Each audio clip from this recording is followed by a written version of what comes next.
Welcome back to Bigmamanata, Pranayama, and Yoga. I'm Big Mama, also known as Renata, but please call me Renee, and I'm here for another episode of Pose and Posture Lab. I'm going to go ahead and apologize first and foremost for my sweaty appearance because I just came back from a run. My body is still attempting to regulate its temperature, but I wanted to hop on here while I had some time and do a pose and posture lab. And this time I was thinking of doing it a little bit differently and also introducing some pranayama. So this week what we're going to do is break down 2 yoga poses as we usually do. If you're new here, pose and posture labs, I take traditional yoga poses and I break them down via their alignment principles to ensure that you are engaging in the pose in a form that is appropriate and most injury-free. And then I give you some options in terms of the ways that you can modify a pose. So change a pose, add some supportive, pieces and or props and or movements for the pose to feel more comfortable in your unique body, as well as provide a few options for variations, which is ways to deepen a pose in terms of deepening the ability to build strength in a pose, perhaps flexibility, or a deeper kind of expression. As it relates to pranayama, I'm going to maybe build us up in terms of pranayama techniques in these kind of pose postures and now pranayama labs, where I'm going to choose 2 breathing techniques. So pranayama is controlled breath or manipulated breath is what it means. And we often engage in different types of breathing techniques hand in hand with yoga to help deepen the meditative aspects of yoga, to help ensure that we're linking our body and breath together, to ease into poses, to reduce muscle tension, to settle the nervous system so we can also gain depth in a pose and shed whatever might be on our mind to focus in the present and the now in our yogic practice.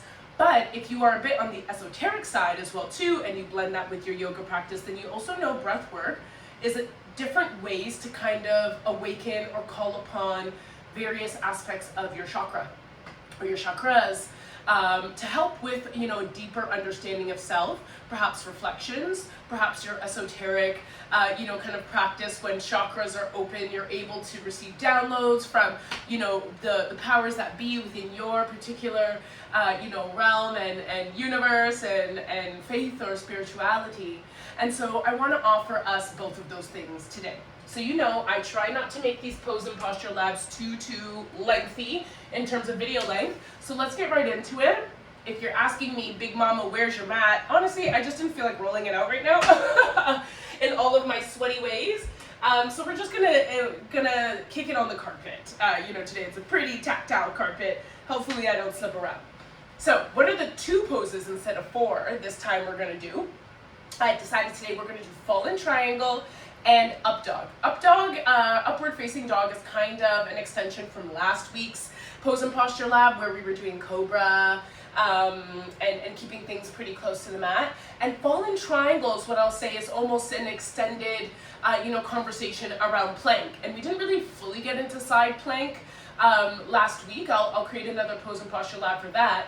But the building blocks and the foundation of plank pose really helps with fallen triangle as well. And then in terms of introductions to pranayama and how we're going to break that down in this lab, we're going to keep it pretty easy today. We're going to do the traditional yoga pranayama known as Ujayi breath. And then we will also do a mindfulness kind of technique that is also known as box breathing. So let's get into it. First, why don't we just get up dog out of the way? So if we're starting from our tabletop kind of position, as we know, our rooted tabletop from last week is our wrists are directly under our shoulders, our hands are shoulder width distance apart, and our hips are also in alignment, knees stacked directly under our hips, nice and neutral, toes flexed to the mat, knees hip width distance apart. Back isn't like arcing or bending too much, it's resting in a neutral state. Neck is also neutral. So coming into up dog is often done through the practice of chaturanga or vinyasa flows, where we transition from plank to chaturanga, which is like a reverse or a top of a push-up. You come down, hovering about halfway between the length of a plank and like the base of your mat, in order to push through into essentially what I would liken to be a hovering cobra. So your thighs, your knees, your front like hips are not touching the mat. That's hovering, and you're balancing essentially this cobra position on the tops of your toes, as well as bearing much of that weight in your hands and upper body, particularly your shoulders. So from tabletop, getting into upward facing dog, as mentioned, the easiest way is to first get yourself into a nice plank position. And I already broke down plank in the last pose and posture lab, so feel free to take a look at that.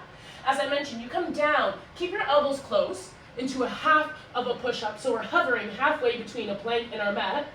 We roll over to the tops of our toes as we push up into upward facing dog. You're noticing, as mentioned, my thighs are not touching the floor or the mat, neither are my knees, nor are my shins. I'm balancing on the tops of my toes. Weight is coming in firmly into the palms of my hands. My finger digits are pressed. Now, there's a deep arc in the back here, so to support that back and elevation, roll the shoulders back and down. Keep the arms and elbows close, but not like, too pressed against, the sides of your body, but close enough for that nice alignment. My wrists are still underneath my shoulder, and I'm focused on shining actually my chest up. I'm looking either right in front of me, soft gaze, or some folks like to do up dog with a slight gaze up. And we're protecting our core here.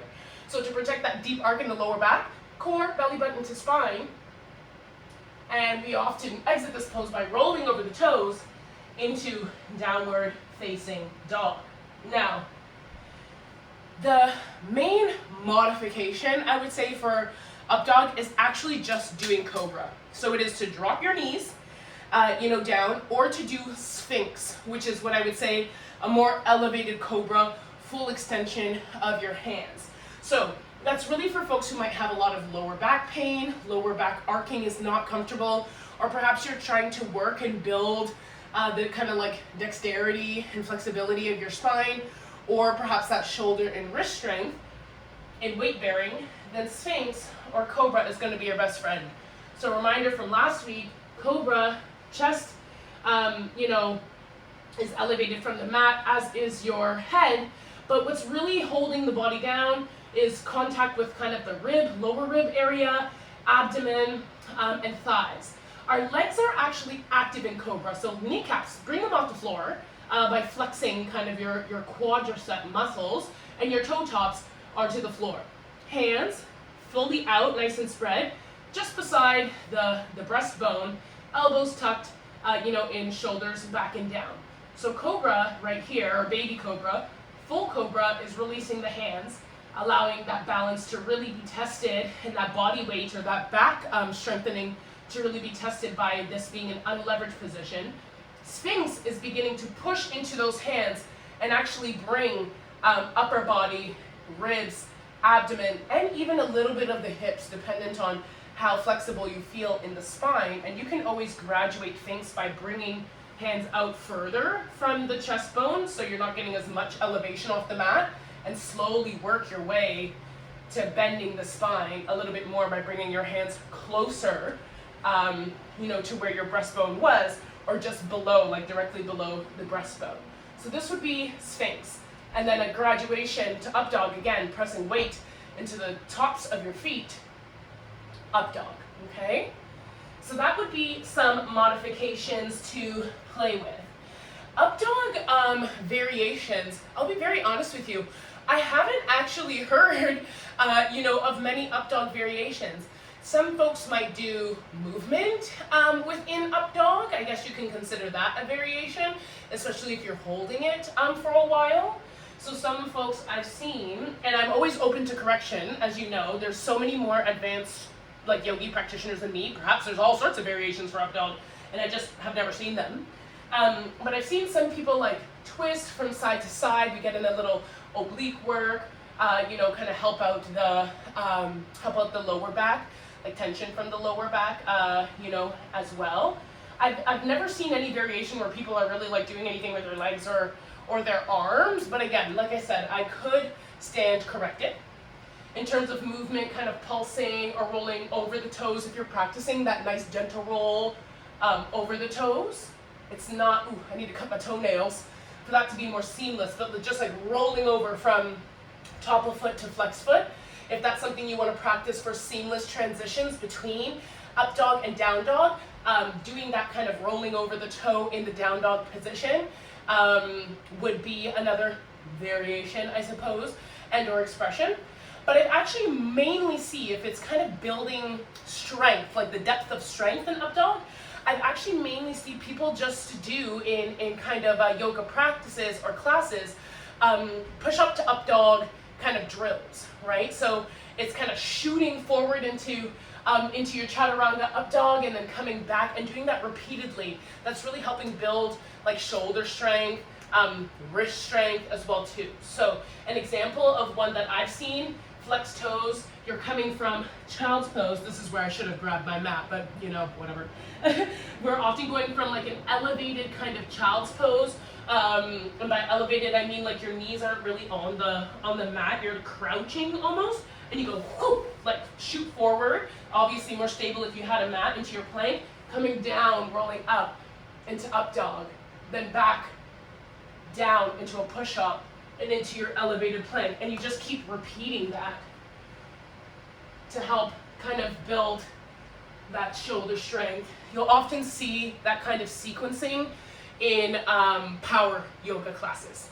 Yeah, because that's where I saw it. So, and when I tell you, it is very challenging to do, but also very fun. And I'll say hands down helped me build, because I have had some shoulder injuries before, helped me rebuild a lot of shoulder strength, because me holding a plank a couple years ago was non-existent. And it wasn't because I didn't have the core strength, it was because my shoulder and particularly the stabilizers were not where they needed to be. So those are little kind of drills almost, rather than variations that you can do in up dog.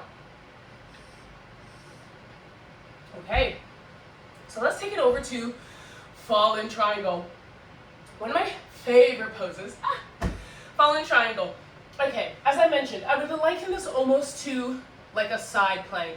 And the ways to get into this is usually from a down dog kind of core crunch, to help you kind of bring a foot forward and through. So I'll allow that to make more sense in just a moment. So let's say we're starting in down dog, raising one foot into your three-legged dog, usually crunching that knee towards chest or towards the opposite hand, whichever feels easier. You kick out your foot. You're coming to the long edge of your foot, pinky side. So we begin to turn the back foot now to be also parallel to the short edge of our mat. De-weight one of your hands, and you focus on pushing your hips forward, feet down to the ground, and stretching back like a falling star. Here, you'll notice, again, wrist to shoulder alignment is here. Nice spread finger digits. My hips are not necessarily like neutral in the awkward position that they're in, but they have the ability to stack at any moment if I begin to feel unstable in the position. Legs are very active. So quads engaged, kneecaps risen, okay? And I often find what helps with stability in this pose is also even a slight flexing of your foot. At least that helps me really like dig in the edge of my foot here. The focus again is pushing the hips forward, arm back, shining the chest. And of your elevated arm, again, protect that shoulder, put it in its socket. So roll it back and down into its socket, but a firm shoulder up. So really engage, the biceps, a nice strong reach. I find what helps me engage the biceps is quite literally opening up my hands and like, to the sky. But the main weight bearing and alignment that you really, really, really need to be aware of is this one weight bearing hand on whatever side you're doing fallen triangle on, because it is truly taking most of the weight. You're in fallen triangle, you're often a bit lighter in the trunk, so in the foot area, and most of that weight loading is happening here. Core is also somewhat engaged because we're coming in and out of plank positions, and we're doing a bit of rotation, of our spine as well as our abdomen. So to always protect the spine as we're doing rotation and pushing, of hips as well as that lower back, some light core engagement is always good. Okay. So that would be your fallen triangle. Now, modifications for fallen triangle is always the option to take, a knee. So if this is our traditional kind of version of a fallen triangle, I've seen folks kind of go like this instead. If you don't love that, there's the option to also bring your front knee back and almost take like a modified side plank in a fallen triangle kind of version. There's the option if, weight bearing in the wrists, just feel like you need a bit more cushioning. You can put your hand on a towel. A block might really throw things out of alignment because like your upper body will be a bit too high, up in relation to the rest of your body. Or taking a fist often helps with a lot of the pressure that comes in on the wrists in weight bearing. Fists for me are not my favorite. I just find it uncomfortable in whatever we're doing. There's also the option to take a forearm in fallen triangle for a bit more stability, closer to the mat as well too. It's just harder to do that rotation on your forearm and pushing of the hips up. So again, we're getting more into side planky territory that way, but that does help, especially if fallen triangle is not comfortable for you, or you're building strength up to fallen triangle. Some initial steps that you can take a forearm, take a knee, any knee, in the position. Yeah. Okay, what about variations? Now, variations is typically having to do with movement of the hands and or of the feet, or creating some subtle binds between foot and hand. So let me switch over to the other side so I'm not burning out one arm. But variations that I have seen of fallen triangle here, I've seen people really working side obliques through hand movements, often going, up and down from the side of the body or from down to up. Again, just building a bit more endurance or like almost cardio in the pose. Other ways that folks have created strength building in terms of balance, as well as mainly core in fallen triangle, has to do with the foot. So I've seen a hovering foot in fallen triangle. I've seen a bound foot, so hand is coming up to meet toe. We're interlocking with our peace fingers, holding up. And really, the higher you kick, the more strength and like balance, there is. And then there's movements that you can take with your foot, like, up and down and around and around. If you wanted to, kind of getting into like pulsing action as well too. You often see that, again, more in power classes. I also forgot to mention another modification for fallen triangle is, again, just taking it all the way back to your traditional side plank with a knee, okay? So this is good, and maybe it's just focusing on opening up the chest. So bringing that up hand back, keep the shoulder socket in, and shining the chest. That's always an option. Take it one pose down, for lack of a better word. So there's so much room to play, I think, in triangle specifically. That's why I love it. And again, one of those poses that continues to still challenge me, especially as I get into my little toe bind with triangle. That's something I'm still kind of perfecting in terms of stability and making sure my back leg is like completely straight, which is actually quite hard to do when you're binding, one foot. And I'm sure there's more advanced variations as well too that I just haven't gotten to yet. But hopefully that gives you some room to play in those two poses. So let's get into Ujayi breath as our first pranayama posture pose breakdown. Any of these breathing techniques that, at least for this video that I'm showing you, can be done laying, seated, while you're doing, yoga, well, particularly Ujayi breaths, while you're doing yoga. Box breathing, I would say seated or laying. It's not really conducive to a lot of movement unless you are an advanced practitioner who has, and by advanced practitioner I not only mean in yoga but in like breath control and manipulation, or we might just be getting into lightheaded area and territory that we don't need to be in. But Ujayi breaths, you can is really the type of breathing, the quality of breathing, I would say, that we are seeking to achieve throughout our yoga practice. So that is also why we are doing our poses.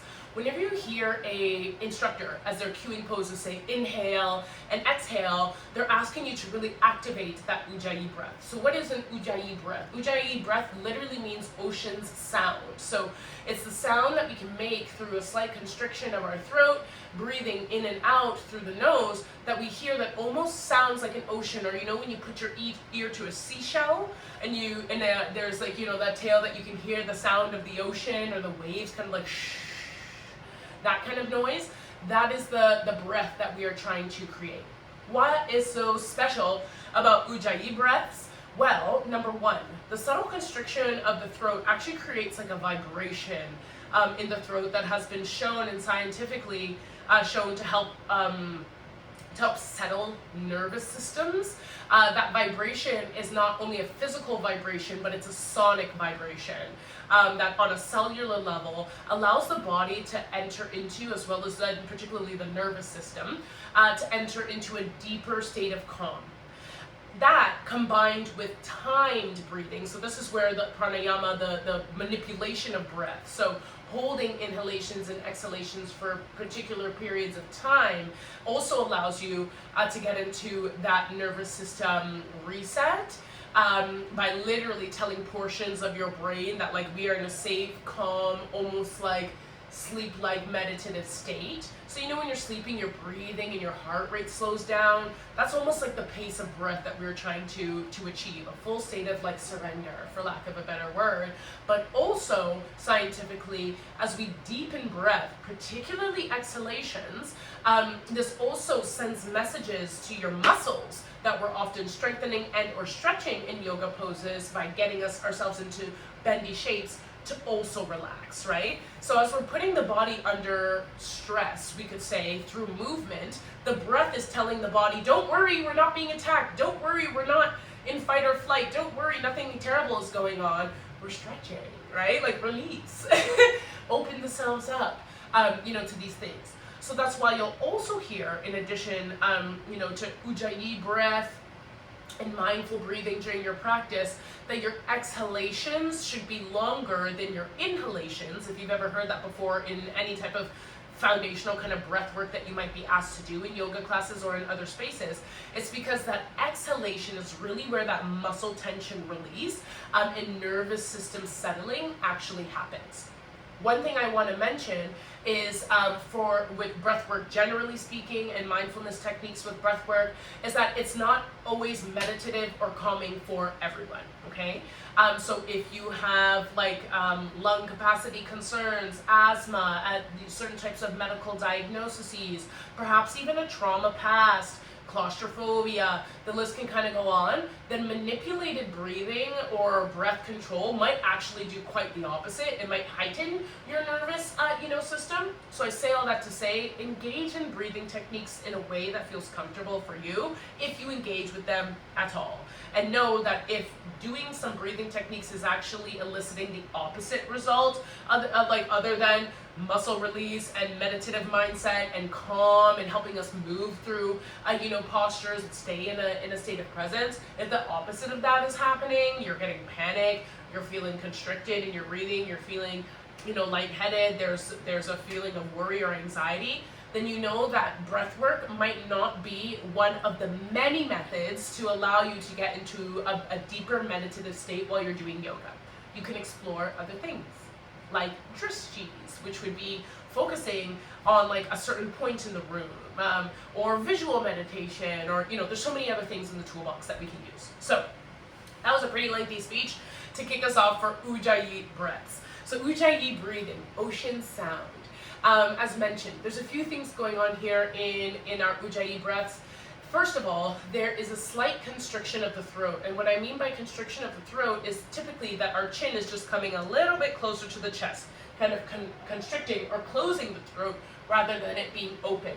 This creates a certain texture, as I mentioned, as you're breathing in and out through your nose, particularly towards the back of your throat, Adam's apple, esophagus, kind of area that produces that ocean sound, and even close to like a snore, depending on how constricted your throat is becoming. You don't want a full constriction, okay? You do want some openness there. But, everyone's throat anatomy is a little bit different. So if you're getting almost like a slight, not too much, gurgle or snore, that is okay too. Ujayi breaths, this is a bit contested. Some folks say Ujayi breaths are in through the nose, out through the nose. Some say are in through the nose, out through the mouth. I've been taught in through the nose, out through the nose. So that is the way that I'll offer it here today. Ujayi breathing, again, can happen in terms of lengths of inhalation and exhalation in like increasing graduated, amounts. So if you're really big into pranayama, you might be able to extend your inhalations for like a count of 10, and then your exhalations for like a count of 15 to 20. But if you're starting off, and for a typical yoga class, I would say for all levels, typically you're inhaling on either a count of 3 or 4, and usually exhaling on a count of 6, okay? So we're combining these things. A slight constriction or tucking of the chin or the chin towards the chest to slightly constrict the throat. We're breathing in and out through our nostrils. We're breathing in a deep belly inhalation, so allowing the belly to actually expand to its fully capacity. And you're doing this breathing inhalation quite evenly. So it's not, I'm counting to 4 and you're like, and you're holding at 4. It's a 1, 2, 3, 4, slowly allowing the belly to expand. And then exhale right through the nose, the same kind of even rate. So the end of your exhalation, fully draining, the belly and the lungs of breath, is ending by the end of that 6 count, okay? And you want to make it loud. Ujayi breath, you should hear, and the people around you, when they talk about creating that collective ocean sound or let's breathe together, you actually want to be able to hear the breathing of the partner beside you. That's what creates that group kind of energy and meditation. What chakra is Ujayi breath kind of awakening? Well, first and foremost, it's definitely awakening your throat chakra.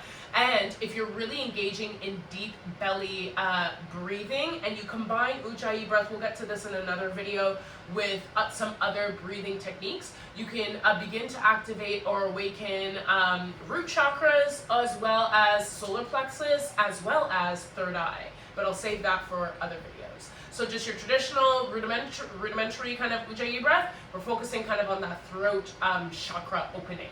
So slight constriction of the throat by a subtle tuck of the chin. We're breathing in and out through the nose and we'll do it together for a count of 4 on your inhale. 1, 2, 3, 4. Belly is expanding. You see my belly? She's big, right? And exhale for 6, 5, 4, 3, 2, 1. To enter into an initial meditative state, usually you're doing this round of breathing for 7 to 10 times, okay? Before it is said that you're kind of in a state of subtle meditation to begin your practice. This breathing, though, of inhalations and exhalations is what you are also asked to maintain throughout your yoga practice as you begin to get into poses. So when they're like, warrior 2, inhale, you're doing these inhales for a count of 4. Exhale, move your arm up. Exhale for your count of 6. And for everyone, that's actually going to look a little bit different, depending on how you count. And again, what your lung capacity is. So don't worry if you really want to focus on perfecting your Ujayi breath while in yoga practice. Don't worry of always following the inhalation, exhalation counts of the instructor. There's been so many classes where I'm like, oh my gosh, I'm not breathing like fast enough, or maybe I'm breathing too fast. No, you do your own Ujayi counting on the inside, and you move your breath. Just be mindful of the cues, and you move alongside your own count to your breath. and that will help you get into like such a beautiful, deep practice. Who cares if you're going a little slower or a little faster? Well, it's hard to be faster than the instructor, but if you're going a little slower than the rest, I'm often always a beat or two behind the class because I'm really practicing Ujayi breathing while I'm in my yoga practice.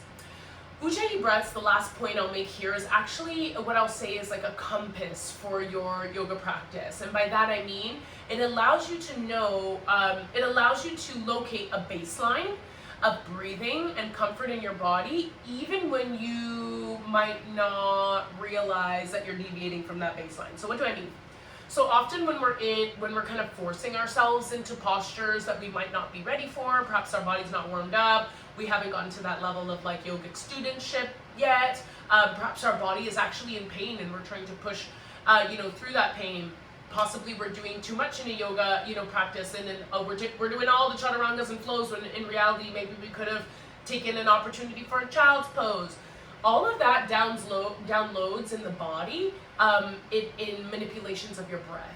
And you'll also notice you begin to lose that Ujayi breath when your mind is also becoming distracted during your yogic practice. So it's hard for you to focus on your breathing if you're also thinking about dinner or what happened at work, and you're not fully embodying your practice. So I say it's your baseline and it's your compass, because you'll notice, oh my gosh, wait, I'm not engaging in Ujayi breaths. You'll notice that when you're realizing your mind is often wandering during practice, and that is just an opportunity to call yourself back into the space that you're actually carving out for yourself, and remain focused. Or number two, you'll notice your breath begins to deviate from Ujayi breaths in a way that quickens. Maybe the texture is getting too hoarse or too growly or rumbly or too shallow, right? When you're often forcing yourself into postures, pushing yourself through pain, or going too fast in your yoga practice. You'll begin to notice it in your breath. You're heaving, you're huffing, you're and the point is that if we're getting away from the Ujayi breath, you're getting away from your yoga practice. You're actually doing yourself a disservice.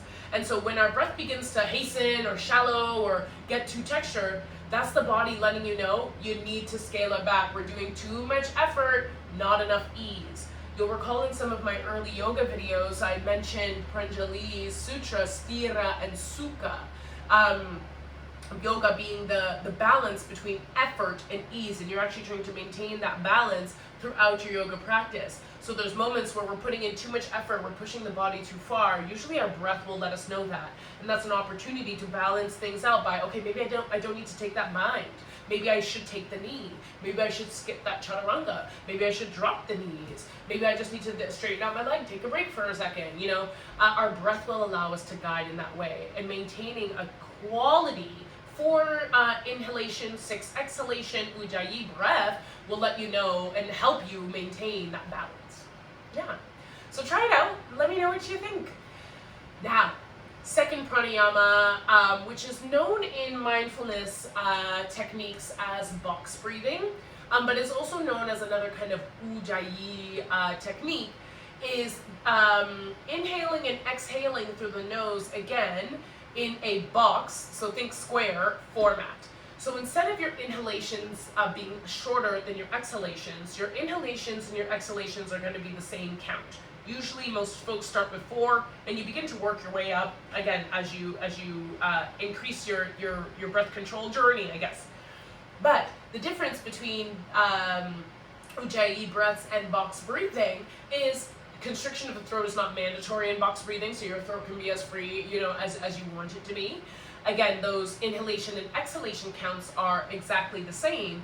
And on top of that, what we're adding is actually a pause at the top and the pause at the bottom of your breath. So what I mean by that is that you're inhaling through the nose for 4, pause, so hold that inhalation, exhale through the nose, even count for 4, pause at the base of the breath.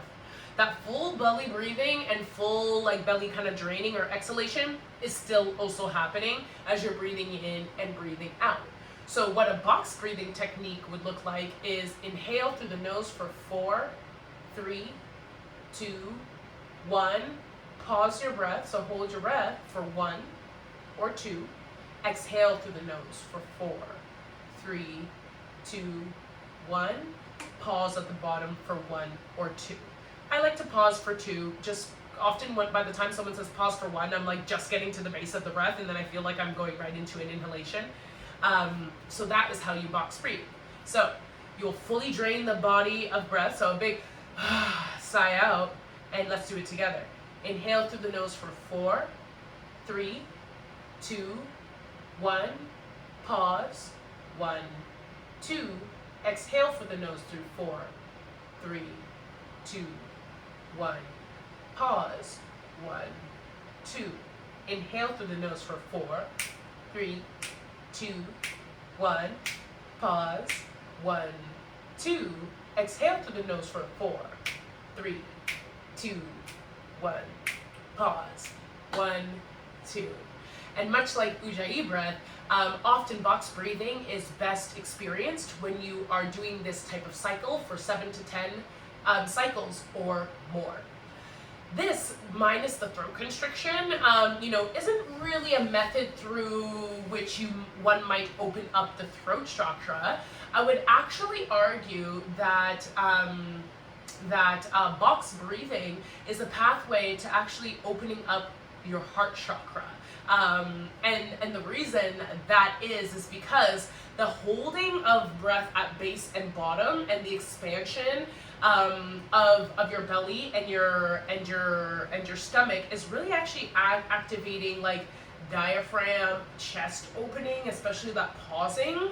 It kind of breaks through any constrictions that you might have in the chest as you're doing deep releasing, giving the heart chakra an opportunity, to be heard, or for some of the dust and cobwebs to fall off. As well as box breathing being a deep kind of nervous system resetting, so often used in a lot of therapeutic settings for those who might have, anxiety disorders, panic, perhaps hallucinations, moments of just like deep, kind of worry, needing to regulate emotions. Box breathing has a huge history of effectiveness for those types of things. I know I do it at least once a day. Even if it's just a moment of frustration, I'm like, okay, let me do a couple cycles of box breathing, just saw it out. And I find it really helpful. So I'm hoping you found the pranayama breakdown a little bit interesting. And if you decide to practice, so the box breathing I would say is really great to begin and end your practice with when you're in shavasana or seated kind of meditative poses. As I mentioned, I personally would not encourage box breathing while you're doing your postures. That's where you tap into your Ujayi breaths. So the ways that I would pair this together: begin, your maybe practice with some inhalations and exhalations into the nose, out through the mouth. Just sigh out the day, cleanse the spirit. Maybe do about 7 rounds of box breathing, and then 3 rounds of Ujayi breath as you begin to kick off your warm-up into your practice. Maintain your Ujayi breath throughout your yoga practice, and as you work your way down to the mat for your final savasana. Wow, I can't speak. Shavasana. There we go. Work your way down to your final shavasana. You can end your practice on box breathing to round things out. All right. As always, Om Mani Padme the light in me sees and recognizes the light in each and every one of you. I thank you for coming to my yoga video today. I hope you enjoyed it. Don't forget to like, comment, and subscribe. And namaste, baby.